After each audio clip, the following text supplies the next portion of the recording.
Mga pangalan ng umano'y kabilang sa narcopolitics inilabas ni Pangulong Duterte. Alkalde ng Kamiling Tarlac na kasama sa listahan may apela sa Pangulo. Narito ang report.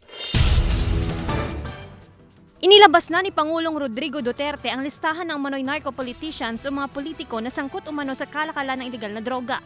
Kabilang sa listahan ang 35 alkalde, 7 vice-alkalde, 1 provincial board member at 3 kongresista. Isa sa mga nabanggit sa listahan ay 1 kongresista sa Pangasinan.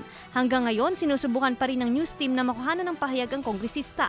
Pumalag naman ang alkalde ng bayan ng Kamiling Tarlac na iniuugnay rin sa narco-politics. Sa panayam sa pamamagitan ng telepono ng news team kay Mayor Erlon Agustin, mariin niyang itinanggi ang pagkakasangkot sa iligal na gawain. Ako po nagulat dahil actually po noong 2017 nasali po yung pangalan ko. May mga validations po na ginawa ang mga interagencies, kaya in-expect ko po na cleared na po ako kasi wala naman po silang nakita na patunayan nila na wala akong involvement sa drugs. Handa rin umanong sumailalim sa drug test ang alkalde. Willing kami, buong pamilya, immediate family po, parents at saka mga brothers and sisters ko po, na i-open namin yung bank account namin para makita nila. Tingnan nila yung credit card ko, yung loan ko sa bangko, dahil sa sasakyan, at saka yung iba pa, lifestyle check. I-check nyo, willing ko kami.